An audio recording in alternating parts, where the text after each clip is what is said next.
السلام علیکم ورحمۃ اللہ وبرکاتہ۔ اعوذ باللہ السمیع العلیم من الشیطان الرجیم من ہمزہ ونفخہ ونفثہ۔ بسم اللہ الرحمن الرحیم۔ قالوا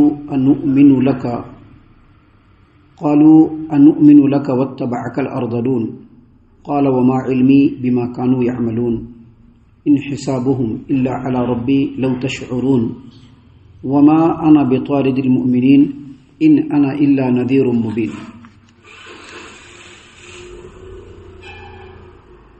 نوح علیہ السلام کی قوم کے لوگ کہنے لگے، کیا ہم تم پر ایمان لے آئے ہیں حالانکہ چھوٹے اور رذیل قسم کے لوگوں نے تمہاری پیروی کی ہے۔ نوح علیہ السلام نے کہا کہ میں کیا جانوں کہ وہ کیا کام کرتے ہیں، ان کا حساب تو میرے رب کے ذمے ہے، کاش تم لوگ کچھ شعور رکھتے۔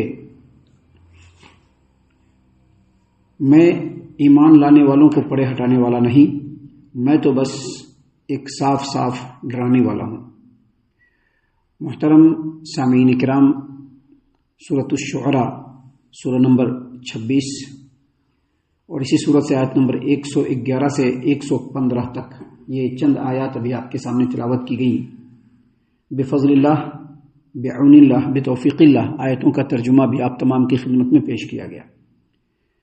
سامعین کرام، جیسا کہ آپ تمام کو معلوم ہے کہ ابھی جو آیات سورۃ الشعراء سے آپ کے سامنے پیش کیے جا رہے ہیں، ان میں سیدنا نوح علیہ السلام اور ان کی قوم کے لوگوں کا ذکر ہے، ان کا واقعہ ہے، اور سیدنا نوح علیہ السلام نے اپنی قوم کے لوگوں کو کیسے دعوت دیا، کس طرح سے دعوت دیا، اس کا ذکر کل آپ کے سامنے ہم نے اللہ تبارک و تعالیٰ کی آیتوں کی روشنی میں کیا، اور یہ بتلایا کہ سیدنا نوح علیہ السلام نے اپنی قوم کے لوگوں کو کہا کہ دیکھو، میں تم لوگوں کی طرف اللہ کا رسول ہوں، اللہ تبارک و تعالیٰ نے مجھ کو رسول بنا کر کے اپنا پیغام تم تک پہنچانے کے لیے تم تک بھیجا ہے مجھ کو دے کر، اور تم لوگوں کو معلوم ہے کہ میں نے ایک عرصہ تم لوگوں کے درمیان گزارا ہے، کبھی بھی مجھ کو تم لوگوں نے ہیرا پھیری میں جھوٹ بولتے ہوئے یا لوگوں کے ادھر ادھر میں مجھ کو نہیں دیکھا ہے، میں ایک سچا اور امانت دار رسول ہوں تم لوگوں کی طرف، لہذا تم لوگ اللہ تبارک و تعالیٰ سے ڈرو اور میری اطاعت و فرما برداری کرو،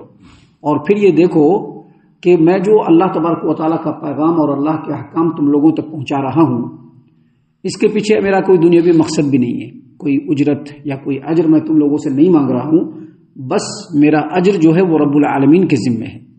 جب یہ ساری باتیں سیدنا نوح علیہ السلام نے اپنی قوم کے لوگوں کو کہا اور کہا کہ تم لوگ اللہ سے ڈرو اور میری اطاعت و فرما برداری کرو، مجھ پر ایمان لاؤ، تو قوم کے لوگوں نے کہا، کیا کہا؟ اللہ نے فرمایا، قالوا، ان لوگوں نے کہا، انؤمن لک واتبعک الارذلون، کیا ہم تم پر ایمان لے آئیں حالانکہ تمہاری پیروی کرنے والے لوگ بہت ہی چھوٹی اور رذیل قسم کے ہیں۔ تمہاری پیروی کرنے والے لوگ جو ہیں وہ سماج و معاشرے کے کوئی قابل قدر، قابل ذکر اور جو ہے کوئی بڑے لوگوں میں سے نہیں ہیں، چھوٹے چھوٹے قسم کے لوگ جو ہیں، رذیل قسم کے لوگ جو ہیں سماج و معاشرے کے، وہ تمہاری اتباع اور پیروی کرتے ہیں۔ یہاں پر جو یہ آیت کریمہ ہے جس میں نوح علیہ السلام کے قوم کے لوگوں نے نوح علیہ السلام کو جو جواب دیا کہ ہم تمہاری پیروی اس لیے نہیں کر سکتے ہیں کیونکہ تمہاری پیروی کرنے والے جو لوگ ہیں وہ بہت ہی چھوٹیا قسم کے ہیں، اس سے دو باتیں سمجھ میں آتی ہے۔ پہلی بات یہ سمجھ میں آتی ہے کہ ہر زمانے میں، صرف نوح علیہ السلام کے زمانے میں نہیں بلکہ ہر زمانے میں جب نبیوں نے اللہ کے پیغام کو لوگوں تک پہنچانا شروع کیا تو ان کا اپوز کرنے والے، ان کی مخالفت کرنے والے سماج و معاشرے کے وہ لوگ ہوتے تھے جو سماج و معاشرے کے اندر رسوخ رکھتے تھے، جن کو چودھری صاحب، اشراف، بڑے لوگ، پیسے والے لوگ، بڑے بزنس ٹائکون، اس طرح کے جو لوگ ہوتے تھے وہ سب سے پہلے نبیوں کی مخالفت کرتے تھے، اور ایسے لوگوں کو قرآن کریم میں ملأ سے بھی تعبیر کیا گیا ہے اور مترفین سے بھی تعبیر کیا گیا ہے۔ اور یہ جو بڑے بڑے لوگ ہوتے تھے سماج و معاشرے کے، چودھری ٹائپ صاحب کے جو لوگ ہوتے تھے، وہ لوگ جو مخالفت کرتے تھے اس کے پیچھے صرف ایک ہی وجہ ہوتی تھی۔ وجہ کیا ہوتی تھی؟ وجہ یہ ہوتی تھی کہ اگر ہم نبی کے باتوں کی اتباع کر لیں، نبی کے حکم کو ماننا اگر شروع کر دیں، نبی پر ایمان لانا شروع کر دیں، تو سماج و معاشرے میں جو ہماری چلتی ہے وہ چلنا بند ہو جائے گی۔ کرنا کیا ہوگا؟ جو نبی کا حکم ہوگا، جو اللہ کی طرف سے حکم آئے گا اس کے حساب سے چلنا ہوگا۔ اسی لیے ہر دور میں جتنے بھی انبیاء آئے، شروع میں ابتدا میں ان کی اتباع اور پیروی کرنے والے لوگ وہ لوگ ہوتے تھے جو سماج و معاشرے کے غریب، ٹوٹے ہوئے، ستائے ہوئے، پسے ہوئے جو لوگ ہوتے تھے، جو چھوٹا موٹا کام کرنے والے لوگ ہوتے تھے، سب سے پہلے وہ نبیوں پر ایمان لاتے تھے. اسی لیے ان لوگوں نے ایسی بات کہی. سامعین کرام، اس کا دوسرا مطلب یہ ہے، اس آیت کریمہ کا دوسرا جو مفہوم ہے وہ یہ بھی ہے کہ یہ جو بڑے بڑے لوگ ہوتے تھے سماج و معاشرے کے، یہ سماج و معاشرے کے جو بڑے بڑے لوگ ہوتے تھے، یہ لوگ دیکھتے تھے کہ نبیوں پر جو ایمان لانے والے لوگ ہیں یہ چھوٹے چھوٹے لوگ ہیں. آپ دیکھیے نبی کریم صلی اللہ علیہ وسلم کا زمانہ دیکھیے، قریش کا زمانہ دیکھیے. جب نبی صلی اللہ علیہ وسلم نے قوم قریش کے درمیان اللہ کے حکم کو پھیلانا شروع کیا تو سماج و معاشرے کے بڑے بڑے جو سردار تھے وہ چھٹ گئے. اور کون لوگ ایمان لائے؟ بہت ہی کمزور قسم کے لوگ، الا ماشاء اللہ، جو بالکل غریب تھے، کمزور تھے. بلال رضی اللہ عنہ، عمار بن یاسر رضی اللہ عنہ، سیدہ سمیہ رضی اللہ عنہ، یہ لوگ بہت ہی غریب طبقے کے لوگ تھے. یہ لوگ پہلے ہی ایمان لے آئے. تو جب ایسے چھوٹے چھوٹے لوگ سماج و معاشرے کے جو ان کی نظر میں چھوٹے ہوتے تھے، جب یہ لوگ ایمان لے آتے تھے تو بڑے بڑے لوگوں کے دل میں یہ بات آتی تھی کہ میں ان لوگوں کے ساتھ کیسے بیٹھوں، ہم لوگ ان لوگوں کے ساتھ نہیں بیٹھ سکتے ہیں. اور یہی بات قریش کے درمیان بھی تھا. قریش کے جو لوگ تھے، سرداران تھے، ان لوگوں نے نبی صلی اللہ علیہ وسلم سے یہی شکایت کیا.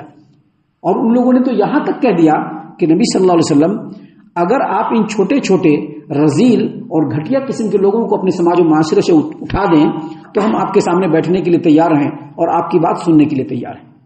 سامعین کرام، یہاں پر جو اللہ تبارک و تعالیٰ نے اس بات کو بیان کیا ہے، اس کا مقصد اور مطلب ہرگز یہ نہیں ہے کہ سماج و معاشرے کے جو بڑے بڑے لوگ ہیں، جو ذمہ داران ٹائپ کے لوگ ہیں، جو چودھری اور اشراف صاحب ٹائپ کے لوگ ہیں، ان لوگوں کو اس آیت کریمہ سے رونگ ہونے کی ضرورت نہیں ہے، بلکہ اس آیت کریمہ سے ان کو عبرت لینے کی ضرورت ہے کہ وہ ہوں یا چھوٹے لوگ ہوں، سب کس کے بندے ہیں؟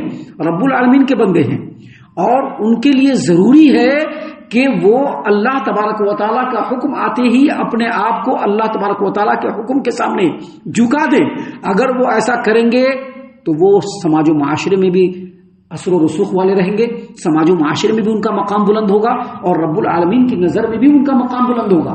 اور اگر وہ لوگ ایسا نہیں کریں گے تو جس طرح سے اللہ تبارک و تعالیٰ نے نوح علیہ السلام کے قوم کے بڑے بڑے لوگوں کو، نبی کریم صلی اللہ علیہ وسلم کے زمانے میں قریش کے بڑے بڑے لوگوں کو ان کا نام صفحہ ہستی سے مٹا دیا، اللہ تبارک و تعالیٰ ہر ایک کا نام صفحہ ہستی سے مٹانے والا ہے. آپ یاد کر لیجئے، آج کے ڈیٹ میں کوئی ابی بن خلف کو یاد کرتا ہے؟ نہیں یاد کرتا. ابو جہل کو یاد کرتا ہے؟ نہیں یاد کرتا ہے. لیکن سیدنا بلال حبشی رضی اللہ عنہ کا نام جب آتا ہے تو لوگوں کی نگاہیں عزت و اکرام کے ساتھ جھک جاتی ہیں. کیوں؟ کیونکہ بلال رضی اللہ عنہ غلام ہونے کے باوجود جب انہوں نے اللہ تبارک و تعالیٰ کے حکم کے آگے اپنے آپ کو جھکایا تو اللہ نے ان کو بلند کر دیا. اس سے یہ پتہ چلتا ہے کہ سماج و معاشرے کے جو لوگوں کے بنائے ہوئے کیٹیگریز ہیں اس سے عزت و احترام نہیں آتا ہے، بلکہ عزت و احترام آتا ہے اللہ تبارک و تعالیٰ کے حکم کو ماننے کے بعد. اللہ تبارک و تعالیٰ نے قرآن کریم کے اندر دوسرے مقام پر کہا ہے، من کان یرید العزہ فللہ العزۃ جمیعا. اگر کسی آدمی کو عزت چاہیے تو ان لوگوں کو معلوم ہو جانا چاہیے کہ عزت پوری کی پوری کس کے ہاتھ میں ہے؟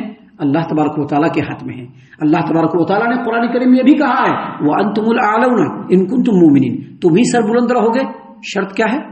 نبی پر ایمان لانے والے بنو، اللہ پر ایمان لانے والے بنو، نبی کے حکموں کے آگے اپنی گردنوں کو جھکانے والے بنو، تبھی جا کر کے اللہ تبارک و تعالیٰ عزت دے گا، مقام دے گا. وگرنہ نوح علیہ السلام کے زمانے میں جو بڑے بڑے لوگ تھے ان کو بھی کوئی مقام نہیں ملا، اس کے بعد کے نبیوں کے دور میں بھی جو بڑے بڑے لوگ تھے ان کو بھی کوئی مقام نہیں ملا.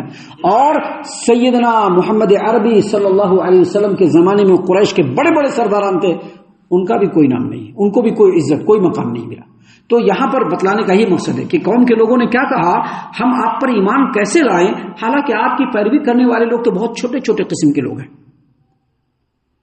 سامعین کرام، اس کے جواب میں سیدنا نوح علیہ السلام نے جو بات بیان کی وہ بھی بہت ہی باریکی والی ہے. سیدنا نوح علیہ السلام نے کیا کہا؟ قال، اللہ نے فرمایا کہ اس نے کہا، وما علمی بما كانوا يعملون ان حسابهم الا على ربي لو تشعرون. وہ کیا کرتے ہیں اس کے بارے میں مجھ کو کوئی جاننے کی ضرورت بھی نہیں، میں جانتا بھی نہیں کہ وہ کیا کام کرتے ہیں. ان کا حساب جو ہے وہ اللہ رب العالمین کے ذمے ہے اگر تم لوگوں کو کچھ بھی شعور ہو۔ اس کا مطلب کیا ہے؟ اس کا مطلب یہ ہے کہ نوح علیہ السلام نے اپنی قوم کے لوگوں کو کلیئر جواب دیا کہ دیکھیے مجھ پر جو لوگ ایمان لانے والے ہیں وہ اصل میں مجھ پر ایمان لانے والے نہیں ہیں، وہ رب العالمین پر ایمان لانے والے ہیں۔ اب وہ کیا کام کرتے ہیں، کتنے چھوٹے ہیں، کتنی پراپرٹی کے مالک ہیں بھی کہ نہیں ہیں، چمار کا کام کرتے ہیں کہ موچی کا کام کرتے ہیں کہ کمہار کا کام کرتے ہیں کہ انتہائی چھٹیا قسم کے لوگ ہیں، اس کے بارے میں نہیں جانتا۔ میں صرف اتنا جانتا ہوں کہ ان لوگوں کے سامنے میں نے اللہ کے کلام کو پیش کیا اور ان لوگوں نے اللہ کے کلام کو قبول کر لیا۔ اب ان کا معاملہ اور ان کا حساب اللہ کے ذمہ ہے اگر تم کو شعور ہو، یعنی ان کے کام سے ہم کو مطلب نہیں ہے، اور میرے پاس کوئی ایسا جو ہے پیمانہ بھی نہیں کہ میں پتہ کر لوں کہ کون سا کون کام کرتا ہے۔ میں نے آپ کو بھی اللہ تبارک و تعالیٰ کا حکم سنایا، اللہ کا پیغام سنایا، اور معاشرے کے چھوٹے چھوٹے لوگوں کو بھی اللہ کا حکم سنایا۔ جو پسند کیا وہی اللہ تبارک و تعالیٰ کا پسندیدہ بندہ ہے جو مجھ پر ایمان لیا، میں بس اتنا جانتا ہوں۔ اور آگے مزید کہا وما انا بطارد المؤمنین ان انا الا نذیر مبین، کہہ دیا سیدنا نوح علیہ السلام نے کلیئرلی کہ میں ایمان لانے والوں کو یہاں سے ہٹانے والا نہیں ہوں۔ وما انا بطارد المؤمنین، میں ایمان لانے والوں کو یہاں سے ہٹانے والا نہیں ہوں۔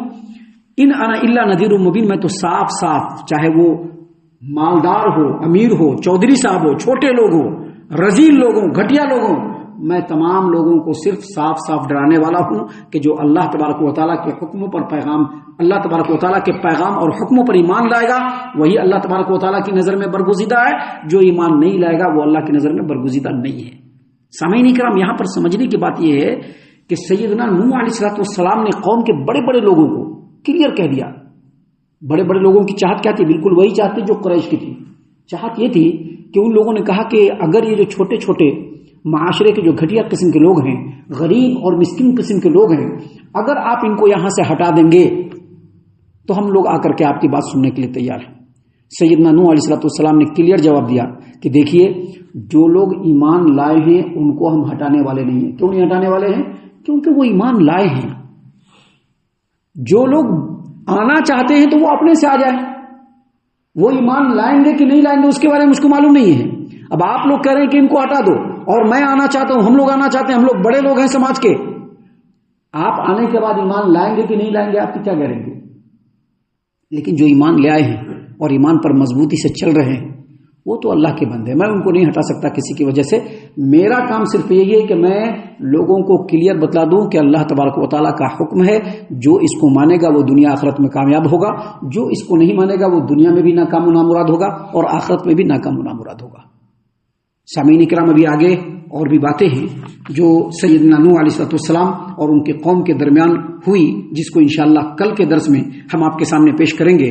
ہم اللہ سے دعا کرتے ہیں کہ اللہ تعالی ہم تمام کو ان تمام باتوں کے اوپر خوب غور و فکر اور تدبر کرنے کے ساتھ ساتھ ان باتوں پر عمل کرنے کی بھی توفیق عنایت فرمائے، آمین۔ اللہ تعالی ہم تمام کو صحیح معنوں میں پکا سچا مومن مسلمان بنائے، اللہ اور اس کے رسول صلی اللہ علیہ وسلم کی اطاعت و فرما برداری کرنے والا بنائے، صحابہ کرام رضی اللہ عنہم کے طریقے پر چلنے والا بنائے، جنت الفردوس میں جگہ عطا فرمائے۔ اے اللہ ہم تمام کو جہنم سے پناہ دے، اے رب العالمین ہم تمام کو جہنم سے پناہ دے، اے مالک الملک ہم تمام کو جہنم سے پناہ دے، آمین یا رب العالمین۔ وما علینا الا البلاغ المبین۔